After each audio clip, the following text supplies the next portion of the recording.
Sénégal mooy gagné Sénégal la ñuy jël ndam li indi ko fii Sénégal waaw kay waaw. On va gagner boy. T'inquiète, on va gagner.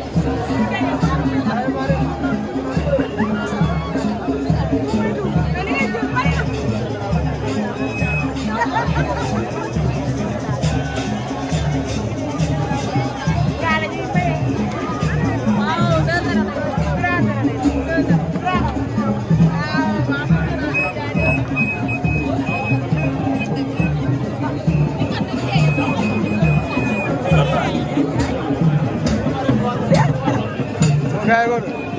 Okay.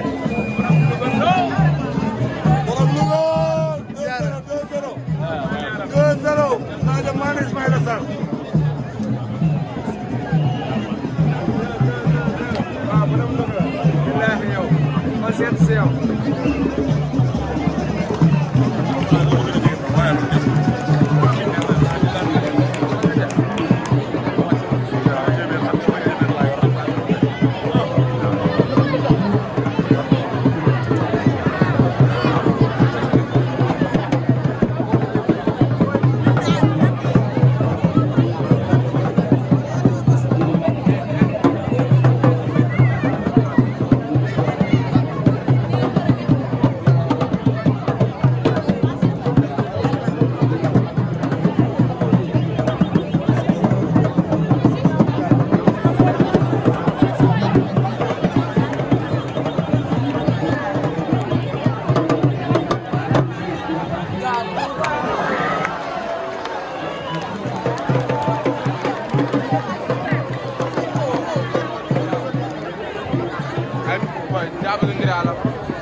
Parfait ou en retard.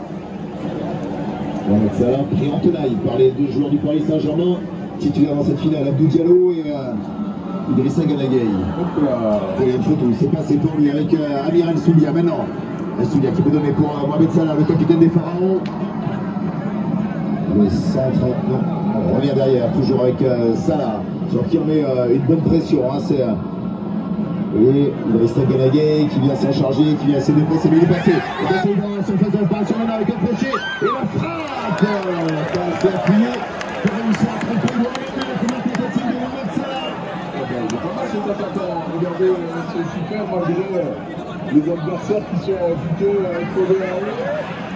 Ils ont été 4 mains tour à tour à venir ou revenir sur lui. Ça n'a pas empêché de frapper. Malheureusement, sa frappe est écrasée. Et c'est l'aubaine pour Edouard Mendy, parce que Mohamed Salah était à 11-12 mètres. Ça doit pouvoir suffire en règle générale pour le voir créer un danger bien plus important.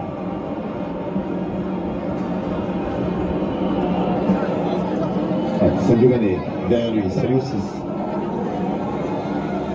Il faut toujours avec Mané, qui pousse, qui va accélérer maintenant, qui vient dans le cœur du jeu, il est passé, Sadio Mané, et il a approché juste à l'entrée, la surface de réparation. Sadio Mané, mais tout le style de l'Africain, qui est presque le dommage de cette un peu là. Ce démarrage commence un peu loin, Cédric, et puis il se retrouve à devoir travailler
Sénégal jot.